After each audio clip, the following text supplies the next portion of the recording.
So I had a few interesting conversations yesterday at the party. One was with Michael and some others. And one of the conversations was about the thing that people come to this place, to Paralelní Polis, and they don't give a shit about cypherpunks and cryptoanarchy. It's this feeling of, we need to predict the next price of Bitcoin. Hopefully it will be 10x. And whatever, the games are playing here, signing messages only on routing and privacy and liberty, it's not cutting it for many people. They're not interested. So hopefully you are different. And I want to talk about the program of cryptoanarchy and cypherpunks, but not as it was written in the ancient papers of late 1980s, like Cryptoanarchist Manifesto, but what is happening now and what we can expect, what we can work on, and what we can play with, because I hope that this is a playful experience for most people. I wrote a mini ebook thinking about this, which is the same as the name of this talk, and I purposely limited it to 3 years, 2023 and 2025. I didn't want to, make up visions for a 50-year plan or something. So this is this relates also to other conversation. It seems everything's messed up in the world right now. We can probably feel it, the vibe of society is changing. People are kind of lost, maybe apathetic, maybe a little bit grumpy. And in order for us to build something better, we need to plant some nice flowers and trees. So this is the vision for us. It's not a vision for the whole world. So you can opt in to this parallel society, this cypherpunk world, but it's definitely not for everyone. So I will now go through a few things that are happening or that I hope will be happening more.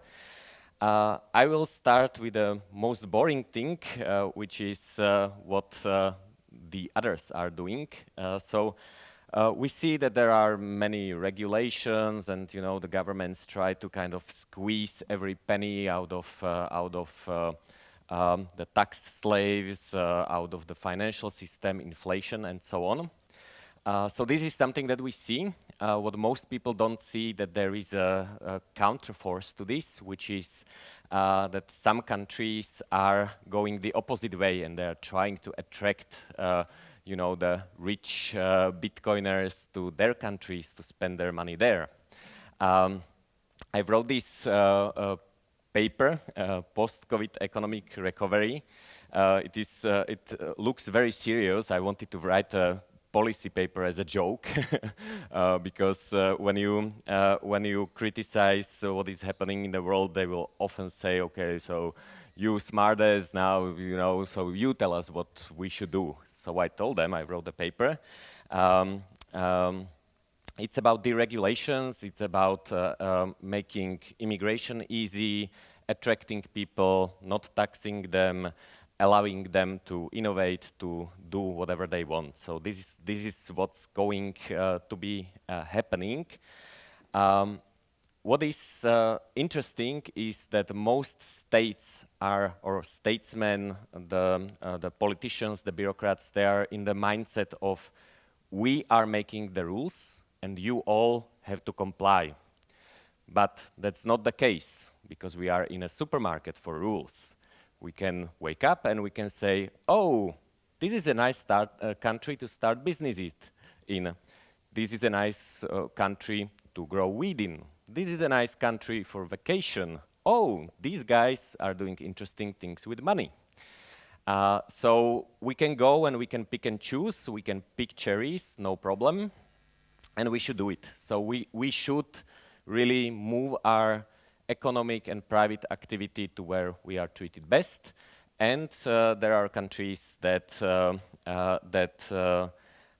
figured it out, and they're trying to attract us. Okay, so that's them. Now let's talk about us. So during the pandemic and after the pandemic, there was this growth of new lifestyles. People realized that they don't need to sit in an office to create value.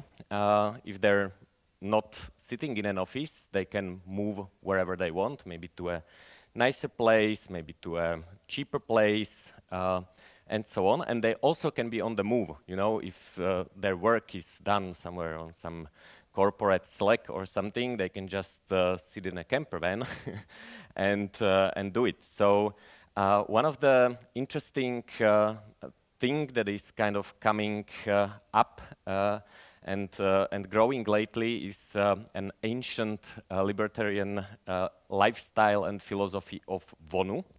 I don't know, have any of you heard of Vonu? Okay, cool. No one. Look it up. It's a strategy, so it's not a prescription for the world how it should be. It's a personal strategy that you can apply to be in the condition or quality of invulnerability to coercion. So basically, what you are optimizing is you are trying to extend mean time to harassment by whatever, police and so on. So these new lifestyles are on the rise. There's van nomadism, digital nomads, cyphersphere nomads, that's hopefully us. So we are moving some of our activities into this cyphersphere. Of course, there are perpetual travelers and so on. So look it up, see if some different kind of lifestyle is not for you, maybe even part-time. I'm definitely enjoying my van nomadism and digital nomadism and cyphersphere nomadism, so enjoy. Some interesting numbers, just for the digital nomads, because cyphersphere nomads are not that well measurable. But if the global digital nomad community were a country, it would be number 41 by population size, just after Canada and Morocco. It would be 38th most prosperous based on gross national income per capita, just after Portugal and Saudi Arabia. And the average digital nomad has a higher monthly budget than average income of citizens from the top 5 countries where digital nomads prefer to go.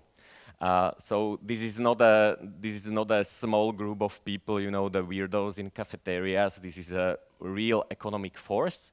And if we tend to them, if we help them, many of them have problems with bank transfers, with bureaucracy, you know, getting hired, and many other things. So this is something important. I think van nomads and cyphersphere nomads are also important, but it's just harder to measure. One thing that is kind of rising is anonymous cooperation and anonymity engineering. At HCPP, we had a few great talks by, for example, Amir Taki and Rose, and they are working on projects to facilitate anonymous cooperation, such as AnonDAO.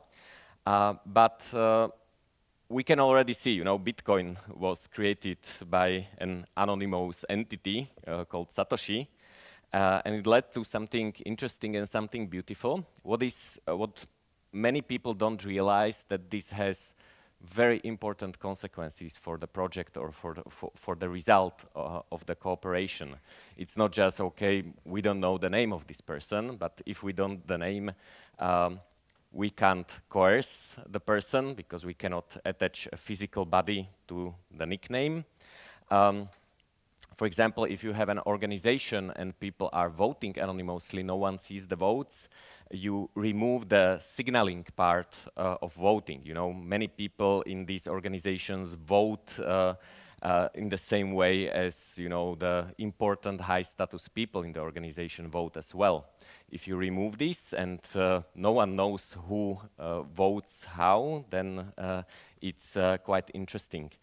There's a huge development of the main primitives of anonymous cooperation, of course, cryptocurrencies, end-to-end encrypted communication are both already in place, but now we are doing even more tools, such as zero-knowledge proofs and many other things that are kind of composed into these new projects.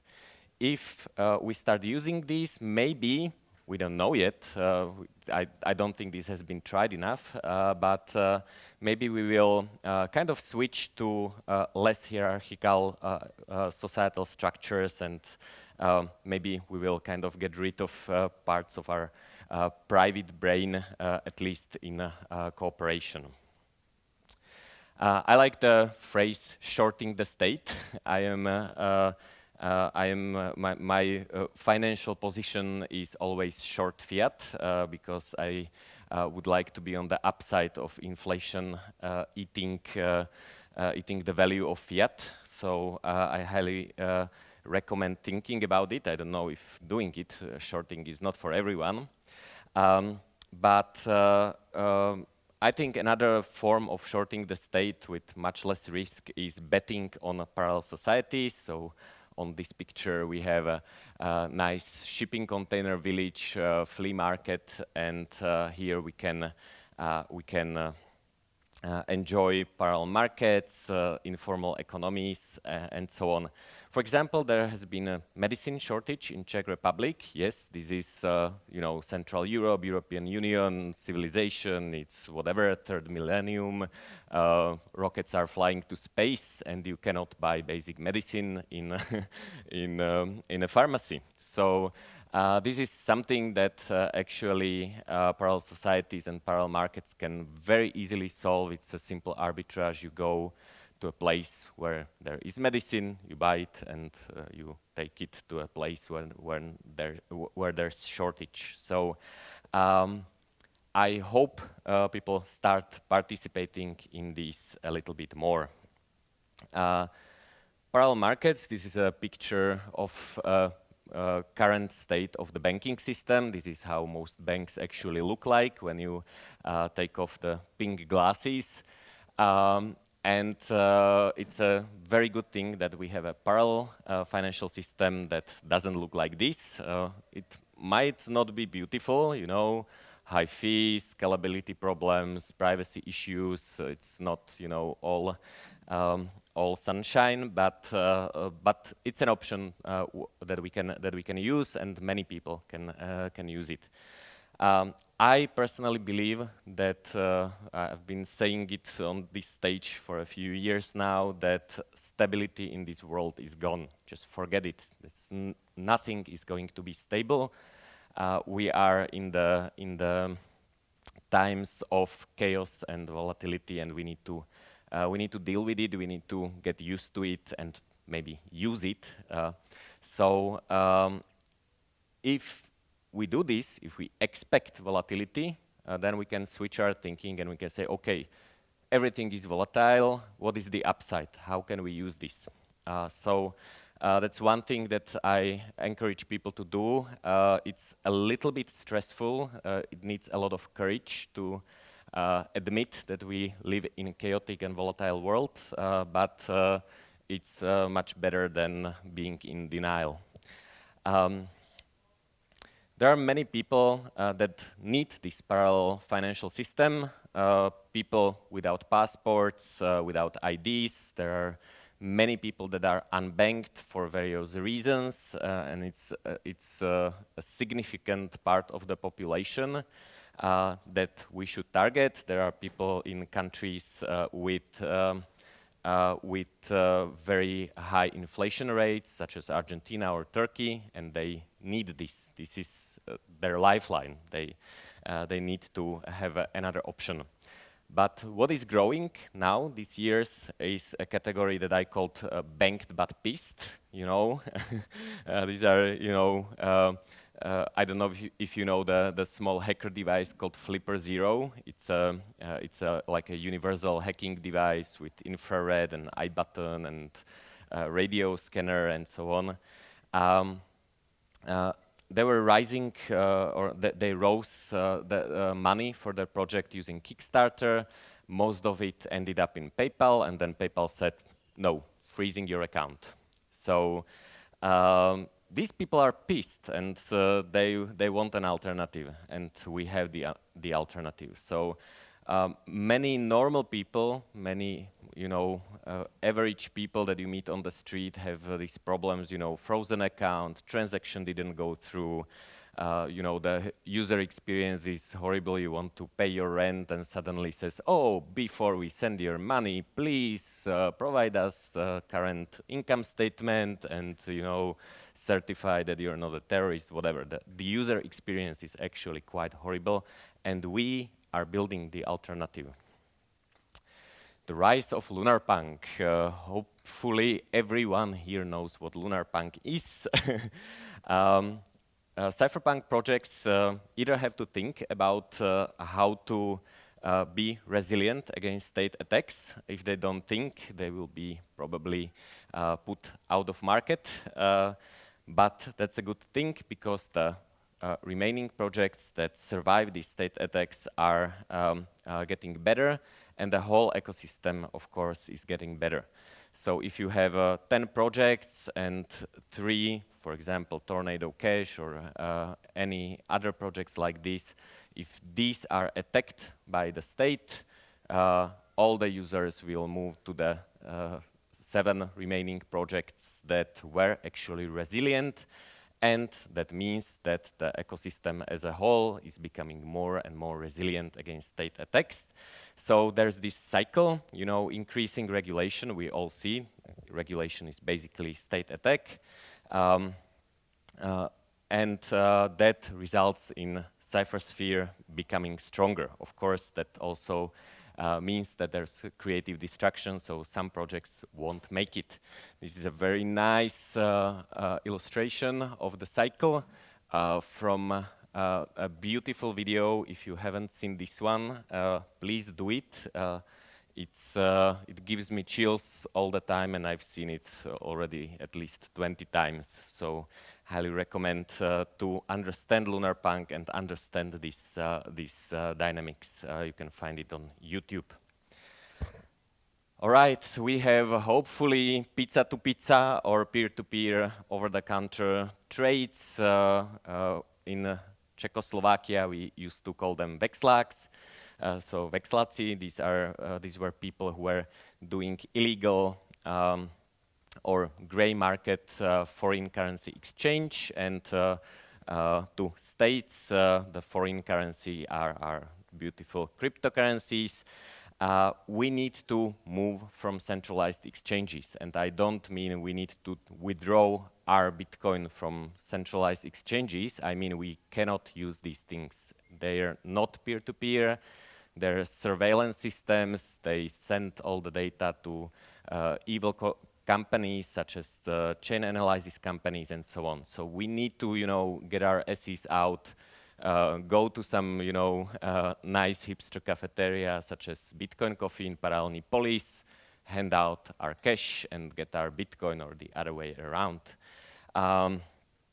In order to do this, Lea is maybe somewhere here. Here, she will tell you about a great app that enables it called Vexel.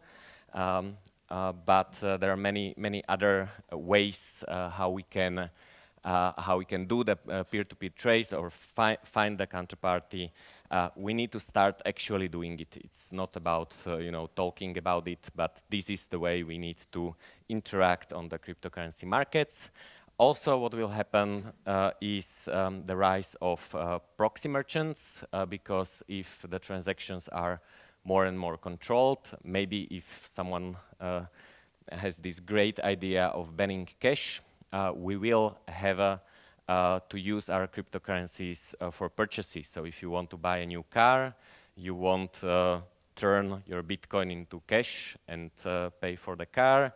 Maybe you won't be able to convince the seller to take Bitcoin, but you will surely be able to find a proxy merchant that will do the transaction for you. You will send them Bitcoin, they will pay with whatever central bank digital currency is currently cool, and that will help you solve your problem. Oh, I forgot, of course, the circular economies. There are many very cool projects right now which allow you to sell your products or services directly for crypto. Please use them. We wanted to start a circular economy activity during Pizza Day, which is on Monday. And we would like people to list their products and services on one of these crypto marketplaces and really start using it. All right, many times the corporations say okay, you have a really nice app, such as whatever, Vexel, Dark Market, Super Anonymous Crypto Wallet, and Anonymous DAO, and so on. But then they say, okay, nice app, but under paragraph 27, section 7C, you are not allowed to do this, or we want a 30% cut, and they will kick you from the stores. If they kick you from the stores, it means one very simple thing: you have no users. You may want to say, okay, sure, I have an APK that you can download and sideload to your Android, and then you know, watch for the updates and so on.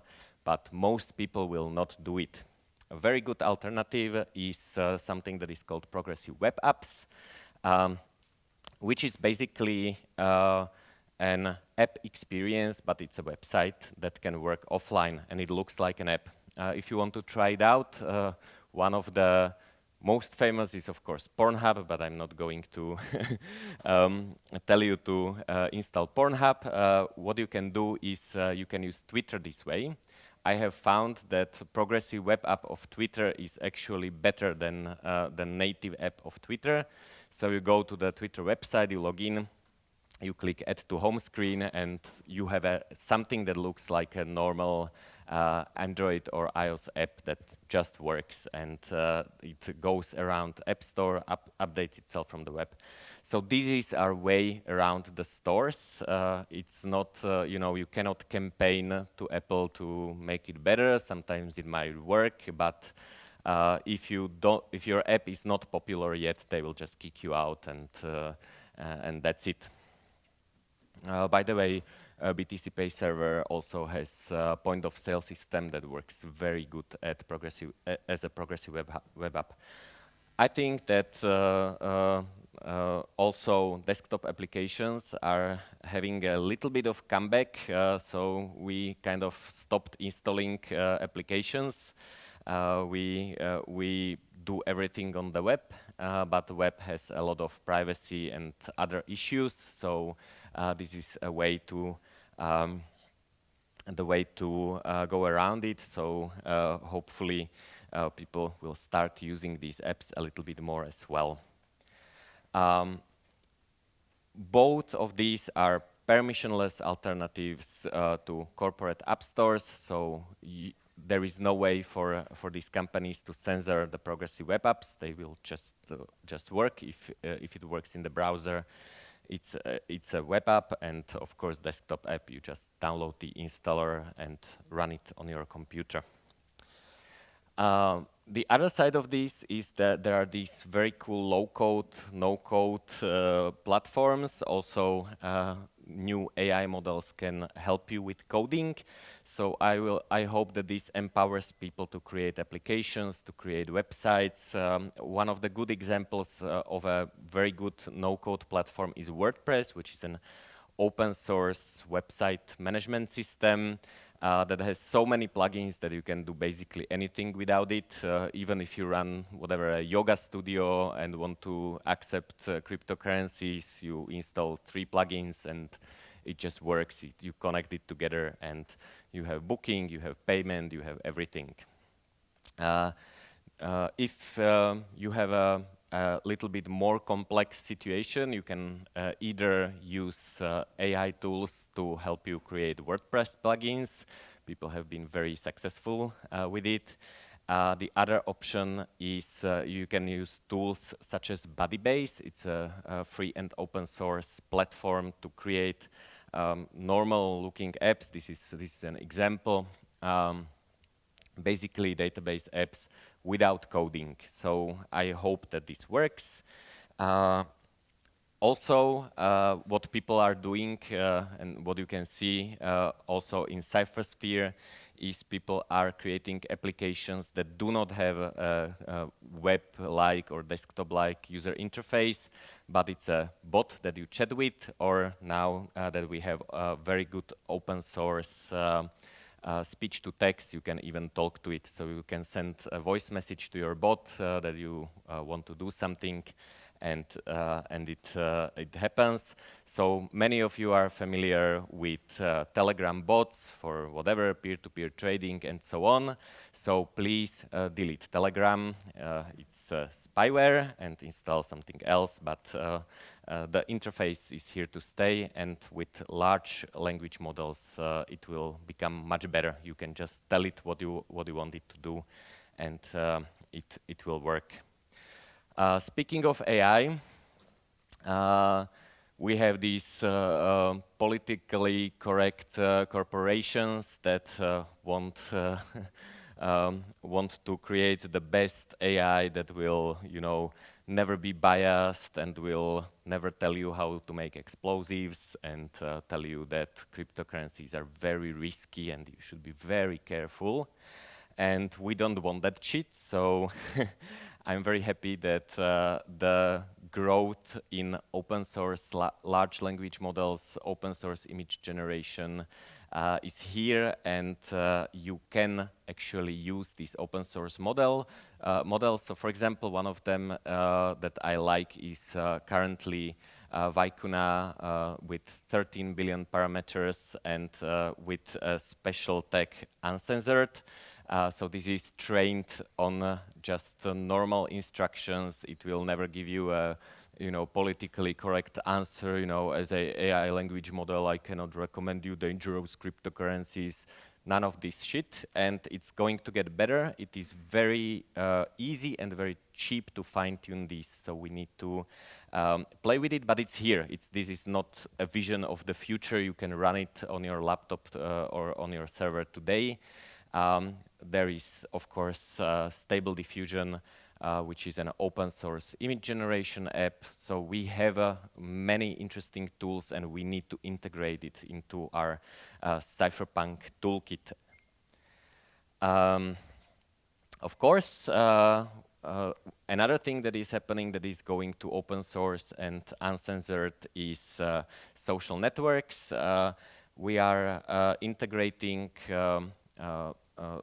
payments for content creators. So for example, for podcasters, there are many apps that allow you to stream lightning payments to the podcaster. You can boost, which means sending them a little bit more sats when you like something, and the podcaster actually gets the information. They see, okay, in this part, the person sent me this message and attached a few sats as a reward because they enjoyed what we create. Of course, if you are experimenting with parallel social networks such as Mastodon or Nostr lately, Nostr is becoming really good. You can zap these Nostr nodes and you can reward the creators. It is much better, I think, than just mindlessly liking and getting or giving cheap dopamine doses to the recipients. Money means that you actually thought about it, that you think it's a good idea to have a little bit less of money because of the value you received in the Nostr node. Please get on Nostr. It's amazing. People are chatting about Bitcoin and Nostr and mostly nothing else. So please, gardening tips, whatever whatever you do, biohacking, whatever people do in their actual real lives, please come to the social network and kind of broaden the topics that are discussed, because right now it's basically a commit log of Nostr clients plus some shit posting about Bitcoin. But it's great. The user interface is amazing. It's mind-blowing how it grew and how it developed just over a few months. So this is Cypherpunk tech, so let's use it. All right, sovereignty. I think in parallel there is a workshop going on about home nodes. We should be more independent from centralized providers, especially if they're surveillance companies. We can do things with these home nodes that we can just put somewhere, you know, under the. I try to convince AI to create a picture with a node and a small bonsai on top of it, but the bonsai kind of grew out of proportion. But we can have this small machine. Many people have them actually, like network attached storage. We can store files, documents, photos. We can do backups there. We can do online live document collaborations, which is most people use things like Google Docs, but no, we can use things like Nextcloud to actually do things like this. We can have an VPN endpoint, so we can talk to our other systems in our homes, such as turning on the lights or and so on. And of course, we can have our own bank in our home nodes, so we can have Lightning wallets for the whole family, so we don't need to open channels for, you know, all the uncles, nieces, and whatever grandparents and so on. We can have a little bit of a DeFi infrastructure. So if you, as I said, I'm shorting fiat. For that, I need to monitor my collateral position. I do it from my home node. I don't use a centralized service because I don't want third parties to know about my collateralized position. And then we, of course, do the things that we do, smart alarms and so on. Of course, we can also run social network nodes. So if you use Matrix for messaging, you can run your Matrix home server. You can run a Nostr server, which is called a relay. So I suggest you look into this. There's a lot of development going on. What I would like to see is more integrated things that will give you one box with all the things that a normal cypherpunk needs in their lives. All right.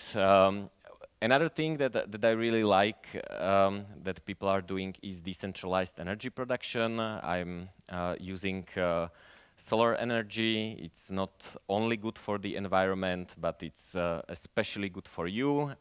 If you look at it from financial perspective, what you are doing is you are basically hedging the price of energy. So you invest in this technology, you put it on your roof or anywhere where the sun shines and it's a good place. I personally finance it from collateralized loans. I'm not going to sell my Bitcoin because I want solar energy, so shorting fiat, please do it.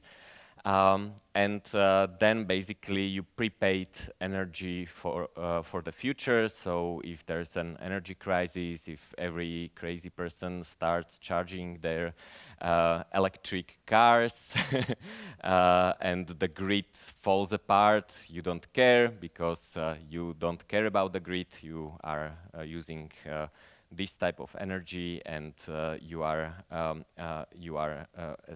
especially if you also have a battery, then you can help your neighbors, help them charge their phones when the grid is down.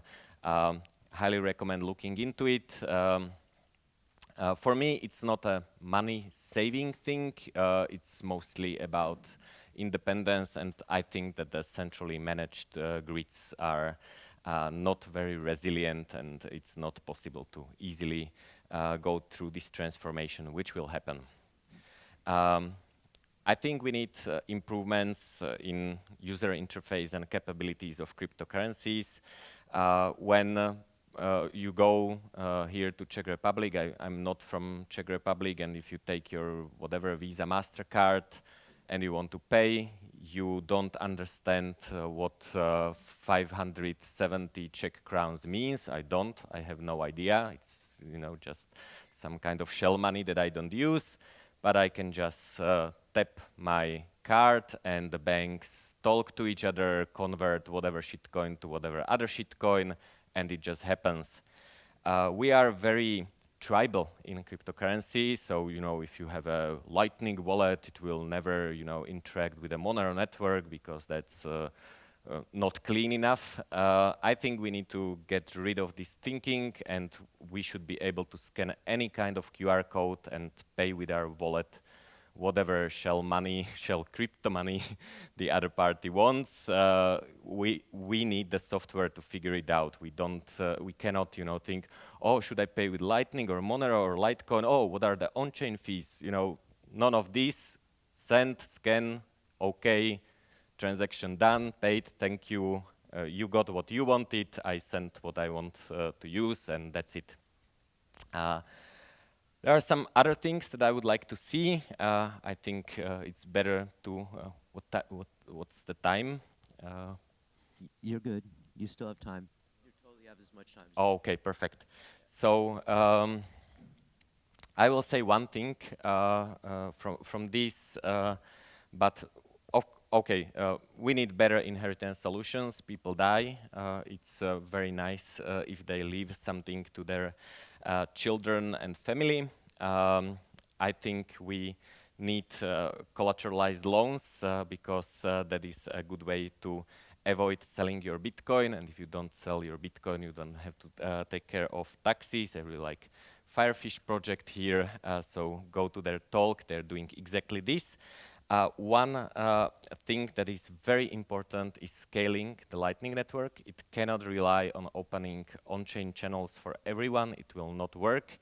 We have already seen that this is a problem. I wrote a blog about being able to expand the Lightning Network beyond the Bitcoin blockchain. I suggested the first good thing to do is use Liquid for some channels. This does not break any trust assumptions. So basically, it's one Lightning network. If a merchant wants to receive Bitcoin on-chain backed Lightning sats, then they receive just what they needed, and there is a transparent bridge. So basically, you have backing on Bitcoin blockchain, you have backing on Liquid. There's a bridge, the unit of account is the same, and it's one network, and the payment can go through multiple channels, of course, and they can be backed on different chains. So if you want to receive your first $10 on your Lightning wallet, please do not open the channel on main chain. It will be too expensive. And I hope that at least some wallets will integrate this solution, because for $10 you really don't need super secure Bitcoin backing, and you probably want just for it to be cheap. So this is possible. I wrote a blog about it. If you do anything with Lightning, please do it. And the last part, we all need to live our lives. We all want to be a little bit better, and we want to kind of project these values in other aspects of our lives. So many cypherpunks do things like unschooling, voluntarist parenting. Many people are into personal growth, lifespan extension, biohacking, and so on. I really recommend not kind of playing cypherpunk and working for a corporation as an employee. Try to get out of the hierarchies. Try to be in this peer-to-peer situation also in your work relationships, creative relationships, and of course personal relationships, but they're mostly peer-to-peer often. There are things like nonviolent communication and so on. So we all want probably to be happier, happy or happier. We probably want to live productive, creative lives on our own terms. and these technologies, if we actually use them, can provide us liberty. That is something that we do not have in common with majority population. They don't give a shit about liberty. Most of the people actually want comfort, safety, and these other things. That's why they vote for politicians. We don't do that, but we have options how to opt out, how to break the OODA loop of the other side, and how to we have option how to get our freedom, but we need to think about these other things to actually live a happy life. If you want to take a picture, there's a page that I made with links to all these topics. So if anything was interesting to you, you can easily find it on the web page, and there's more we have totally enough time to do Q&A, because thanks for that like power thing, but we definitely want to talk. Amazing. So we've got about, looks to me, about 15 minutes, so we can do Q&A, 15 or 20 minutes. So we can be totally casual about this. Anybody have a question for Juraj on this great piece of monologue that's got them thinking? Or if you want to add any other topic that is interesting, if you have a vision, trend that you watch, I actually didn't include all of them from the book. There are many more, but. So I'll start the question then, because it's kind of like part of the conversation that we were having yesterday. Where do you think the barriers are for people to just embrace these things that are actually here? I have my own, opinions about that, but there's an inertia, yeah? Yes. There is an, look at us, we're obviously insane. So when someone looks at us, okay, they can get, Bitcoin, yes, of course. These cypherpunks probably made shitloads of money on it. They don't know that we bought for $8 and sold at 16, which is the story of most of us. But then you start doing these crazy things. You opt out from whatever employment. Okay, many people do that. It's not that hard. But then you start moving to a Latin American country. You start, you don't have a Gmail account. You start doing these things that are weird to people. And I think where the problem is that they do not immediately see the value. You're just, you're playing with technologies. You have Proton Mail or okay, whatever. but so let's come right back to where it is that you started in your talk, and talking about jurisdictional arbitrage. How much jurisdictional arbitrage is actually open to us at the moment? Still, though, there's an inertia. What's holding people back in this utter chaos, in your opinion? Yeah. Literally, you just listed all the tools that we can use, right? Yeah. And so few of us are using them. It's scary, It's do you want to move to some country you've never been to with your children and family? And what about the parents? What about the grandparents? It's the easiest thing always to do is to say, I know this is just another thing that is happening. It sucks, but there are so many things that suck, and I kind of survived until now. I will just deal with this other bullshit that is happening. And like the transaction cost to actually do something that people perceive as difficult, it's actually not that difficult. The transaction cost is so high in their mind, in their eyes, that they would rather deal with this another incremental thing. We were talking yesterday that things are kind of breaking apart, but it's not like the buildings fall all at the same time. It's just little things. oh, there's a new AI regulation and we cannot use whatever AI models there is, GDPR, okay, we will click the stupid cookie notice for I don't know how many mandates there is whatever regulation of cryptocurrency, okay, I will probably not do business in Europe. And, you know, it just adds up, but it is mentally very difficult. Cognitive overload. Yes, yes.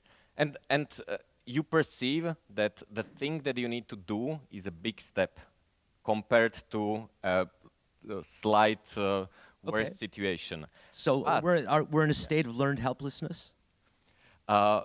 not we, I am not. Or is that what we're talking Some about? people the are, state of, yes. of learned helplessness? Is that Also- the friction that we're talking about? Yes, yes. Okay. Another thing is, I don't think this is for everyone. You know, as I said, people don't want liberty. A lot of them, unfortunately, it's not their core value. They value family, they value stability, they value whatever society they live in, and we are kind of weird. So if people are weird and they're pissed, this is a very good strategy that works, and there are many people here that I know that are doing many of these things. But it's not for everyone. So like preaching to your high school class about you know, let's move to Paraguay and do business in Seychelles and you know, take kids out of school. It's not going to work, except for the few weird classmates. Hello. Okay, we have another question. So speaking about the next 3 years, how do you imagine the onboarding experience for people who want to be free and they made the mental note that okay, I want to get out and do the big step will change? Because right now it's more of you have to know someone here or in some places, but it's moving more online. But then it's do you trust the people on Nostr really? You know, so how do you think this will change actually?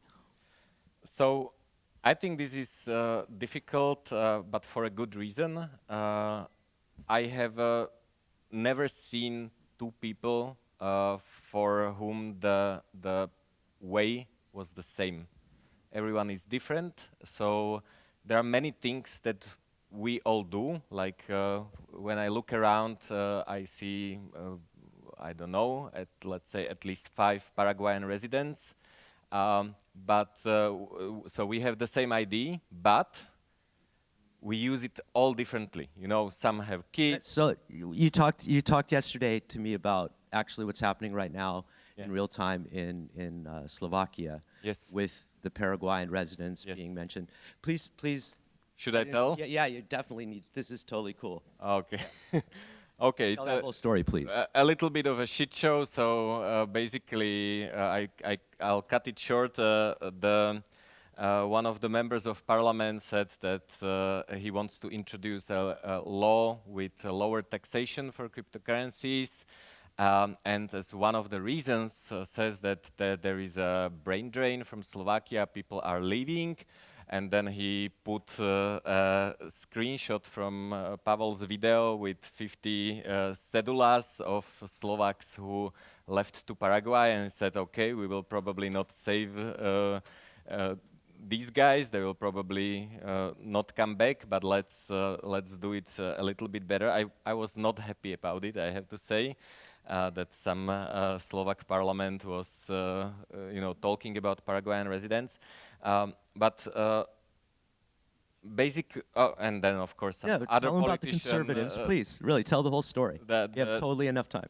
Some other politician had a very good idea. Oh, maybe we should track these guys' phones because maybe they don't actually live in Paraguay. I hope no one here has a phone number, and if you have a phone number, I hope it's not in your name, but it's better not to have a phone number. So yeah, this kind of, I think that there are actually somehow realizing what is happening. They don't have enough of a skin in the game to actually like hardcore do something about it. But you know, central banks are printing money. Governments are handing out subsidies, maybe for a good reason, maybe not. But this needs to be reflected in the future, in future tax revenue, and or in future price increases. And they will have to do something. They will have to tax us more. They will have to print more money. So this will have consequences. It's not going to magically disappear. We cannot wait it out at all. So I think the governments will become a little bit more violent, a little bit more kind of how to say it, greedy for tax revenue, and this will have real consequences for people. So one of the reasons I actually did the Paraguayan residency didn't save me any taxes at all. But one of the reasons I have done it is because I believe it will not be possible in the future so easily, because the states will introduce things like exit taxes, because that's the obvious. We already have that in the States. So, I mean, if Yeah. you want to give up your citizenship, you have to cost you money to pay for it, to do it, to give up your citizenship. You have to be tax compliant. And so, and that price is increasing. Exactly. The price of nomad capitalism, so golden passports, those things are, you know, not really Yes. continuing as well. Yes, yes. So, I mean, maybe back to your question. I think you need to if you are doing it for some reason, probably liberty, or you want to try something else. I think it's good to do a little bit of introspection, see what is important for you. So if you're a parent, your way will be probably a little bit different than for someone who is whatever, single remote worker or something like that. So I think you have seen a lot of tools, and just pick one, start with one, see how it feels. One thing I can tell you from my path, which you will not follow, but these things are much easier than they look. You know, I was like, when I gave up my residency and switched to Paraguay and Panama, I thought, okay, now everything will change, and it was super boring. Nothing changed. You know, okay, if I go to a doctor, I don't use this health insurance. I use this health insurance. You know, and I just live my life. You know, it's not a big deal. But we, you know, we have this inertia, as you said. You know, we have been in this system and it provides us these services, and if we want to get out, there's no safety net, there's no, of course there is safety net, you know.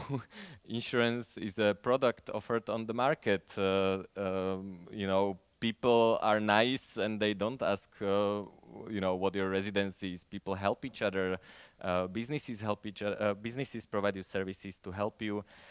So actually, it's not that scary. You know, it was scary before, but when it happened, it was like, okay, what was the big deal? Why was I, you know, overthinking it for months?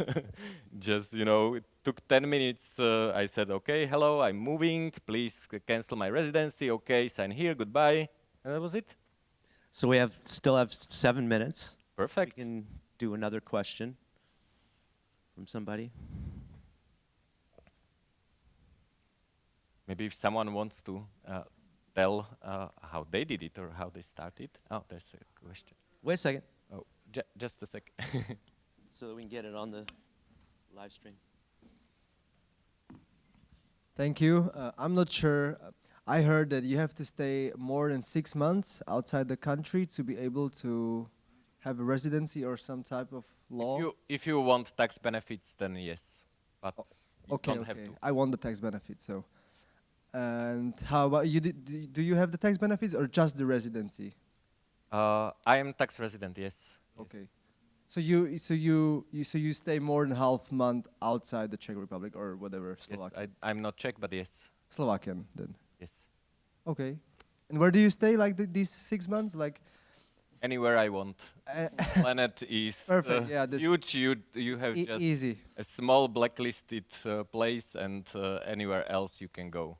Is there like a way they can track you? Like if you're like, okay, you are 181 day here, or like these details. Like how do they track? Yes, that was the idea of the guy. Let's track their phones where they are, and it doesn't matter if it's actually written in your name because they, you give your phone number all the time. They of course can track your social media posts. So like putting selfies on Instagram every day in your favorite cafeteria, probably not a good idea. They can track payment cards, so I think every cypherpunk should pay cash. I know it's uncomfortable, coins and all the stuff, but yes, it's much better. You don't want to create permanent record. Many countries, what they do is they have license plate scanners at the borders, and they take pictures of people in the car, especially the driver, and they actually are using it exactly for the tax purposes. So that's another thing. You can do things like non-KYC train tickets because everything else is tracked. So they have many options, of course, but I think like if I was thinking about these, tax reasons wouldn't be the first reason to do it, because as I said, if you don't sell your crypto, you don't have income from selling your crypto. If you don't have income from selling your crypto, you don't pay income tax. So don't sell your crypto. If you want money to live from, you can use your crypto as a collateral and borrow fiat. Don't sell your crypto. If you don't do it, even if they say, oh, you're a tax resident because whatever reason we made up, you say, oh, okay, I'm a tax resident, but I don't have any income. I'm sorry. If you, I think it's a good idea to Just don't comply, actually. The not complying, the cost of not complying at the moment still has a window, essentially. Yes. And that window is getting smaller, but there's still, right now, just a window where you can do it. And Yes. the consequences are not really there in a collective form to be enforced on X amount of people. Yes. So, in other words, we've been acting more paranoid than we need to be to use our own systems. Would be a fair conclusion? Definitely. Awesome. Agreed. Thank you so much for opening the conference with that amazing you. talk.